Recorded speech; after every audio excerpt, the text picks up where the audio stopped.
Kami po ay galing ng Region 8, mga waray nun. Sa bayan ni Martin Romualdez, na masyadong mayabang, kala mo kung sino. Nangarap maging vice-presidente. Pati presidente, yung Tacloban niya, hindi niya mapaganda. At saka huwag siya pakakasiguro kasi meron na siyang kalaban sa susunod ngayong kung sakali na magtuloy yung eleksyon. Kaya kabahan ka na. Dahil yung mga pangarap mo, biglang babagsak yan. Tsaka hindi talaga kami titigil hanggat hindi kayo napaparusahan sa mga korupsyon, sa mga perang ang ninakaw nyo sa taong bayan. Napakadami yung kasalanan sa amin, sa totoo lang. Kami nagpapakahirap dito, pumunta talaga kami dito sa Maynila kahit matulog kami dito sa wag lang matuloy-tuloy lang yung aming laban dahil sobra-sobra na yung wala nang hustisya. Justice wala na. Batas nyo ang pinaiiral nyo ang PES ngayon. Batas ng mamamayang Pilipino ang pairali namin para pabagsakin kayo.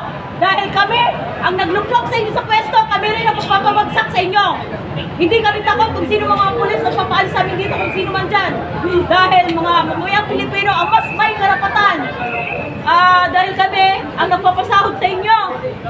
Kami ang tunay na nagluklok kung saan man kayo ngayon. Kaya hindi kami titigil hanggat hindi kayo bumababa dyan. Sa amin ngayon dito, ang aming presidente na walang iba kundi si Sara Duterte. Hindi na si Marcos, si Sara na. Hindi kami papayag na hindi siya papalit sa inyo. Pag matapos itong hindi kami alis dito hanggat hindi na papalitan dahil wala na. Weak! Papit ka lang ni Tambaluslos at ni Lisa Taras. Ang dami ng hirap na hirap na. Ang dami na namang napapaliw. Mga maihip dahil hindi nakakain, dahil wala makain, dahil mahal ang mga bilihin.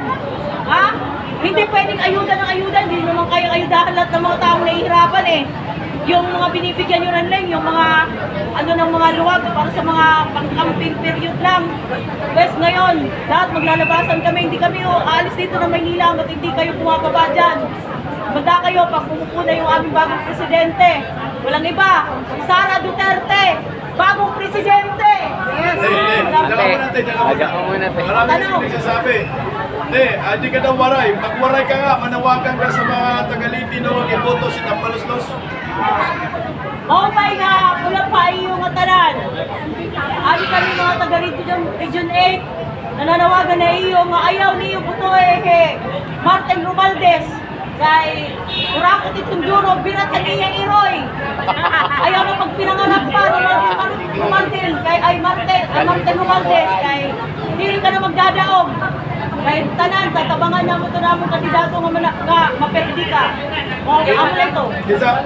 Sino yung kandidato mo sa first district? Ayun, pinakamalakas namin at pinaka-agila ng Region 8, walang iba, kundi si Tita Nene Amago Bacale. Yan ang tatalo sa'yo.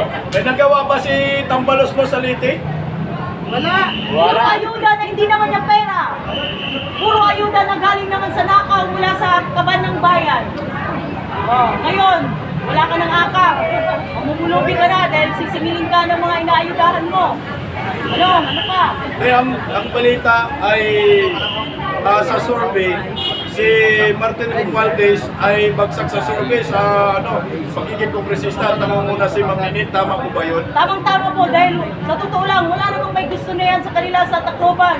Alam naman ng mga tao at saka hindi naman naniniwala ang mga tao sa mga fake news na pinararating nila na puro mga panira lang sa mga Duterte dahil alam naman nila kung sino yung tunay na mga tumulong sa Tacloban nung time na kailangan namin ng tulong. Walang iba kundi ang Duterte family. Mayor pa nun si Tatay Digong. Talagang pupunta yun sila doon para tumulong. Kaya tumatanggap lang ng mga ayuda mga tao doon. Pero wag kang pakasisiguro, Martin, na ikaw ang ibubuto sila dahil ayaw na nila sa inyo. Saan ka ba? Tacloban ka, Tacloban? Marubo. Marubo. Naanuhan din ang Yolanda yun? Opo, lahat ang ipala. Ano ang masasabi mo dito sa sinasabi ni Martin Romualdez na unang tumulong daw sa Tacloban na pintuan ng Yolanda ay Bicolano? Ay, hindi po totoo yan. Puro naman walang katotohanan lahat ng mga sinasabi nila, puro fake news. Binabaliktad lang nila lahat ng katotohanan. Liars go to hell. Malalaman din Bukas ng po, taong hindi bayan nyo. kung sino yung nagsasabi ng totoo kahit ano pang panira nyo kay BP Sara. Hindi mga kahit mga bata ngayon, hindi nyo naman niloko. Iba ang panahon ngayon sa panahon noon. Sinong unang tumulong sa Tacloban? Wala pa. Rodrigo Rua Duterte, mayor pa siya noon, pati yung anak niya si Basti sa 911 rescue team. Andun yung sila. Anong masasabi mo doon kay BP Sara na binabatikos ngayon si BP Sara dahil po sa sinabi niya, hindi ako magpapatawad.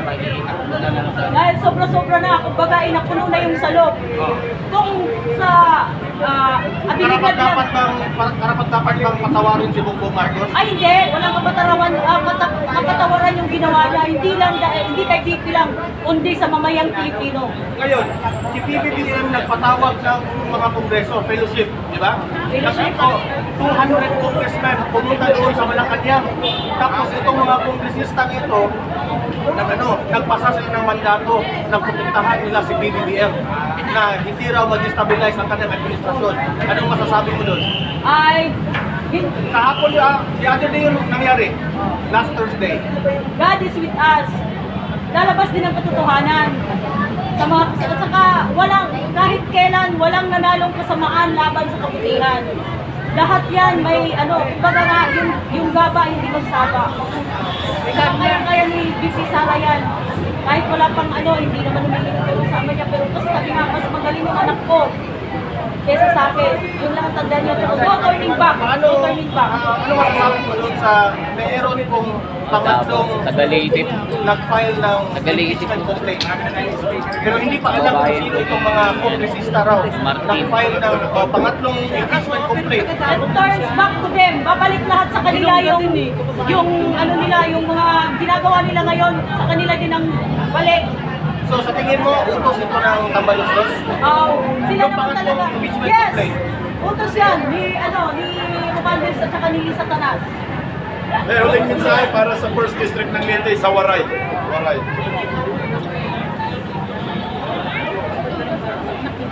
Foreigner.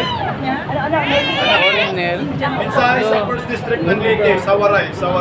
Mensahe? Oo, sa 1st District, mga butante sa 1st District ng Leyte. Marama ko nga ang Tacloban, ang mga akong mga kababaryo, nagkupuri dyan in ura-ura. O pirmi nala naghihinulat ang ayuda, magikan kan Romaldes. Sige na, rawata raniyo, waray kita mahihimo, ay waray man mga tarong na trabaho, waray man kuan, kaning mamahalan mga palitonon, tapos pirala ang sweldo.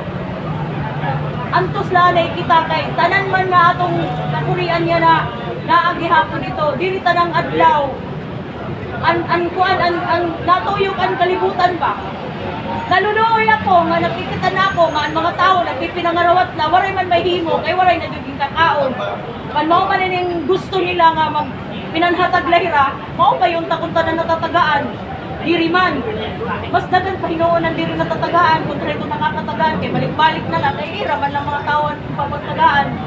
O gani nga paghunahunang kita pagmata kita, kung nangangatulog ka mo pagmata ka mo.